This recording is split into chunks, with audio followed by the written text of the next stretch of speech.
been too long since you worked on your manuscript.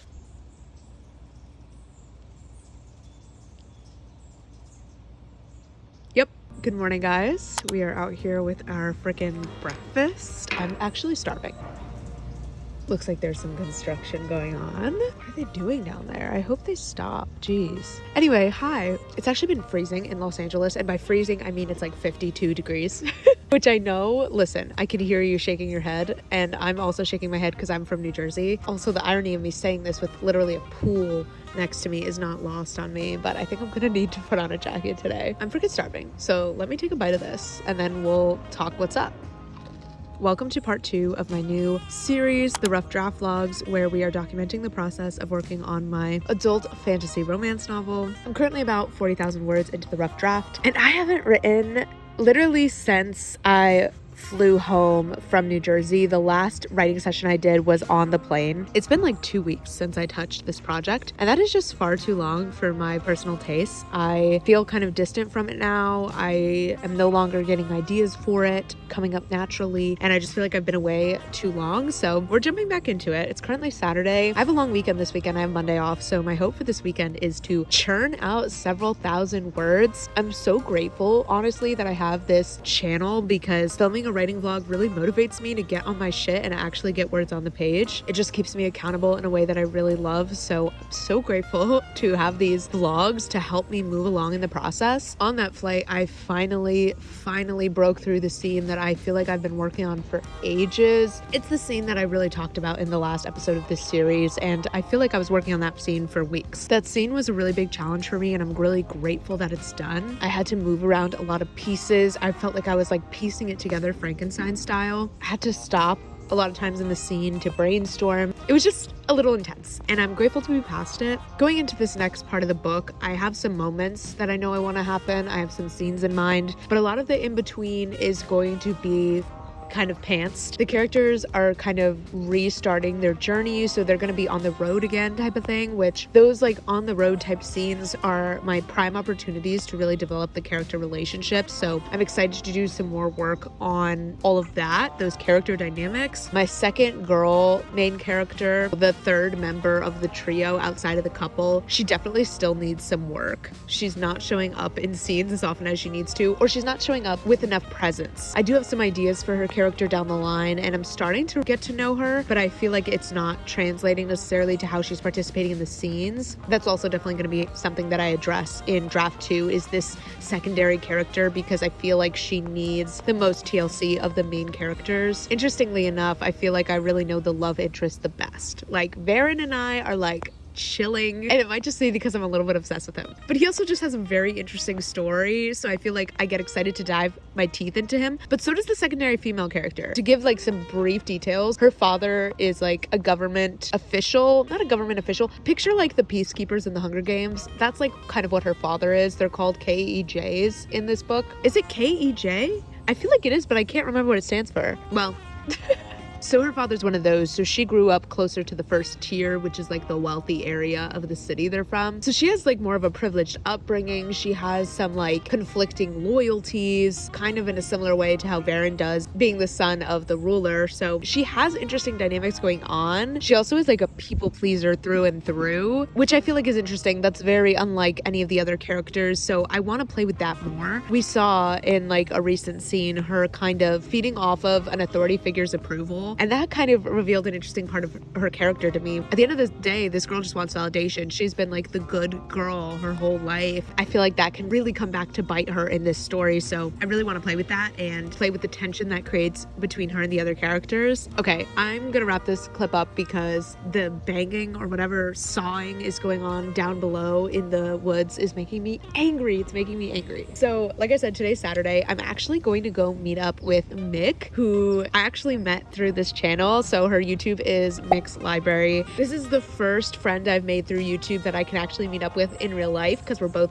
in Los Angeles. So I'm incredibly excited about that. But what I thought I would do is, since I'm going to meet her at this cafe, is take myself down there a little bit early and maybe try to get a writing session in before we meet up. I feel like that'll be good. I'll already have the cafe vibes. I'll be sitting there with a like defined chunk of time to work on the project. It just sounds like a good idea. And hopefully that can get my teeth back into it so we can like get the ball rolling for this weekend, because I'm definitely feeling a little bit of fear about jumping back in after so much time away from it. Just feeling a little nervous. I'm like, can I still write? Yeah, so I'm gonna finish up my breakfast, pack up my bag, and then head down to the cafe. And I'm hoping I'll have like a good hour to jumpstart us on the project. But welcome in to episode 2. So freaking excited and glad we are finally doing some writing. So I just got this new bag from Eco Sushi. Not sure if I'm saying that right, but Anna New showed one of their bags in a short and I was obsessed. Something about it is just giving writer and I love that. So I thought we'd take a quick moment to do a fun little what's in my bag, what I take with me going on a writing date to a little coffee shop. So obviously first we have my MacBook Pro, and obviously we need a computer charger. It's rare sometimes to find an outlet at an LA coffee shop, but you know, we had optimistic hopes. I didn't actually bring this with me this day, but I just wanted to take a second to show off my planner. Sometimes if I'm going on a little work date, I'll bring a planner. I also have these like colored highlighters that I'm obsessed with that I will use with my planner. Also think I'm going to use these to death when I'm revising. I'm packing a hand cream because my hands are always the Sahara Desert. And then of course a lip oil. This is the e.l.f. Clear Lip Oil, which I actually love this product so much. It's so good, so hydrating, refreshing. Then we have 2 wallets. One is my regular wallet and one is just full of all the gift cards I got for Christmas. We have this cute little packet of tissues with little dogs on it. Of course, some headphones, though I will say 9 times out of 10, I will not use these. I actually really like just having like coffee shop ambiance, no music, but sometimes if there's like an annoying conversation happening next to me or it's just like too loud, it doesn't hurt to have these. I have this adorable little hand sanitizer thing, which honestly makes me the most popular person in any group because everyone wants to use it. Of course, my keys, which I love this little hotel tag thing. I'm obsessed with any of these little like fun hotel tag things. And yeah, that's pretty much it. We're ready to pack up and head out to the cafe. Hope you enjoyed this little what's in my writing bag segment. This is like my coffee shop essentials, basically. This bag and this varsity jacket, a match made in heaven. I feel like I'm at like Harvard, you know, I've got the varsity jacket, I've got the briefcase. She's an intellect.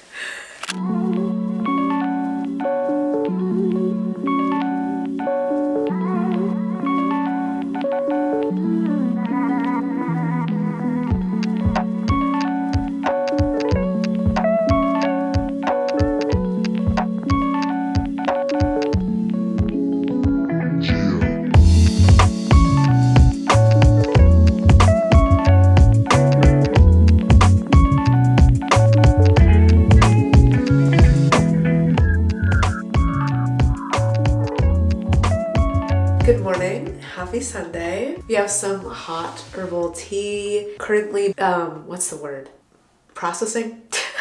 The tea bag is in the tea. It is Sunday and I'm about to get ready. I've had a bit of a slow start to the morning. It's like almost 10:30 and I'm still getting ready for the day. I woke up at 9 and I feel like I've just been moving like a little bit at a sloth-like pace. I haven't been very efficient. I'm really trying to work on being kinder to myself when this happens. I do get kind of frustrated with myself when I'm not being like as productive or efficient as possible, and that just feels so silly. It's like a Sunday morning is meant to be kind of slow, a little lazy. Like I just want to like let myself more often off the hook and just be like, take your time. Take your time. There's no rush. Like the things you want to do, the tasks, they'll be there later. Like, let's just chill. And I feel like I've really managed to get myself into that Zen mindset this morning. Anyway, that being said, what I do want to work on is on slow mornings, not filling that time with scrolling or social media, letting it be slow, but being present in the slowness and enjoying the calm vibes. So that's kind of the next step there. But anyway, all that being said, I'm about to start doing my makeup. I ended up writing about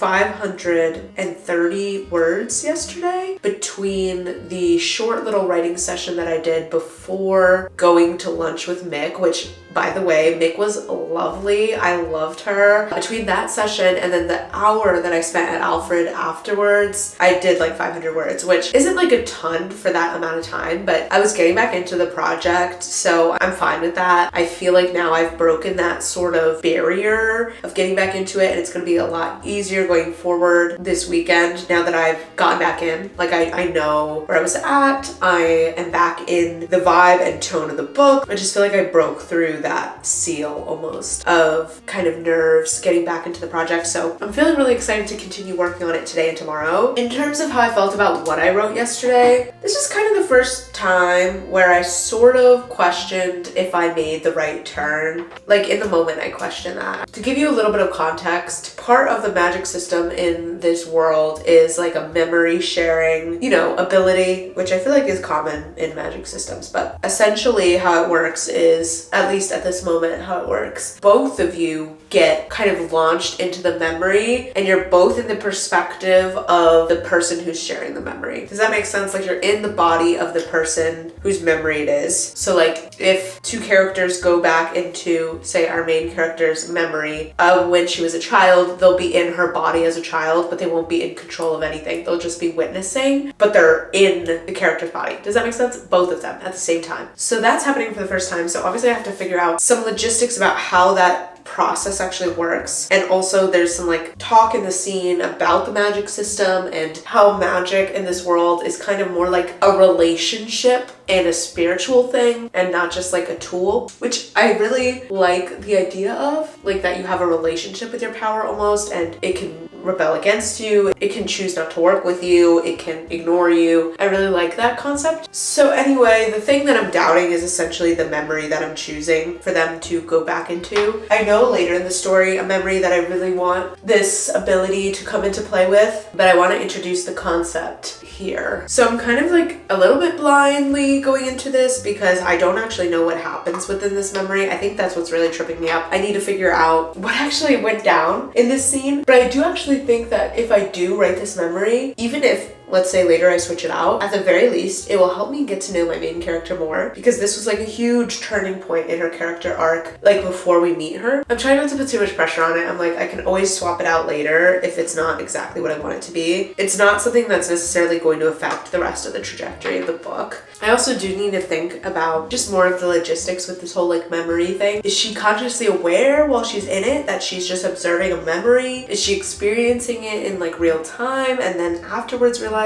I just need to like figure out a little bit of like that and how I'm gonna actually write and format the memory. It's like a little bit complicated. All that being said, I am still feeling confident in kind of where the book is headed. More and more puzzle pieces are falling into place. I'm feeling a lot more confident about the characters than I was when I first started writing the project, and I felt like I barely knew most of the characters. I wonder if this tea is not too hot now. I still feel like it's gonna be too hot. We'll give it another minute.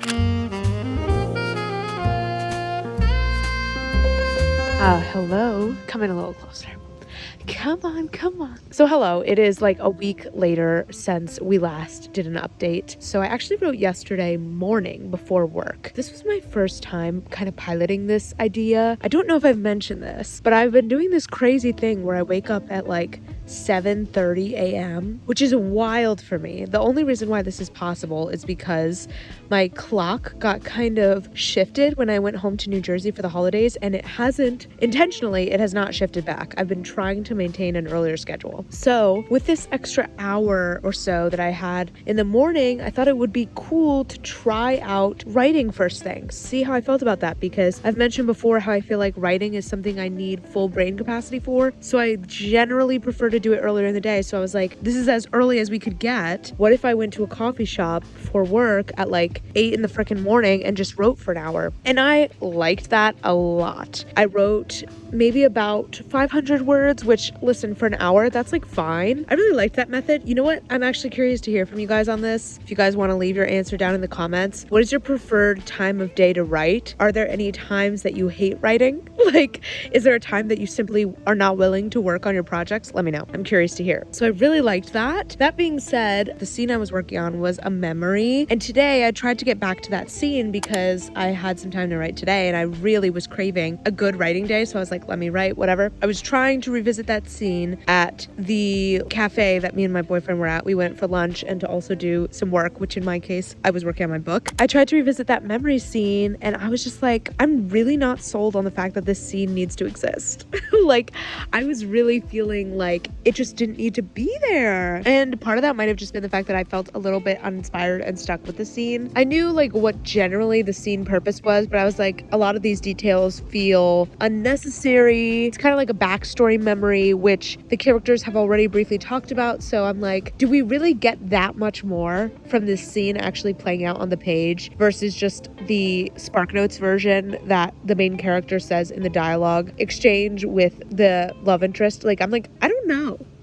I don't really think that we need to see the whole thing. Plus, there's a later memory scene that I really want to do that's going to be really great for Varen's character, which, if you don't know the book, is the love interest's name. And because I'm so passionate about that scene, this memory is just so pale in comparison. I feel like it would be so much more impactful and dramatic for me to save revealing the fact that this memory sharing is a thing for that later scene with a way more dramatic, impactful memory. And I feel like it's really not needed in this moment. Like, it just kind of slows down the momentum of the action. And so I've decided to potentially scrap it. Let the record reflect anytime I decide to scrap literally anything, even if it's just a paragraph. I typically will save those words in the notes section of my document. So God forbid I decide, wait, I wanted that scene, whatever. I'm not like losing the scene. I'm just removing it from the main manuscript. So I decided to scrap the scene, and now the words are flowing way better. And I actually was able to write over 900 words today between the cafe and some writing that I did once I got home, which I haven't had a word count day like that in weeks, guys. Like, it's nothing crazy, but I feel like I've only been able to write like 500 words in a day recently. And so it feels really good to actually have a day where I'm building momentum. And honestly, it really has been because I've pretty much dedicated today to just working on this project, fully submerging, getting into the world, because I was sick of feeling like I wasn't really making progress with this manuscript. And I'm very cognizant recently of not wanting this rough draft to drag on forever and ever. Like, I want there to be a finish line. I want to be able to finish it in April like my goal is. And I felt so invested in the project in November when I was doing the weekly writing vlogs and I was really trying to hit the word count for Nano. I want to bring some of that passion back and that like diligence with actually working on the project. So that's like kind of my goal currently. I also think I'm going to be continuously filming writing vlogs. So like as soon as this writing vlog is over, I'm going to start a new writing vlog, because weird as it sounds, creating content around writing is so motivating. Anyway, that's how I've been feeling. And I think I'm going to continue writing a little bit more out here by the pool. So we're going to do another small writing session. I just want to pass 1,000 words for the day. If I can do that, I'll be thrilled. There's a really obnoxious bird squawking right now.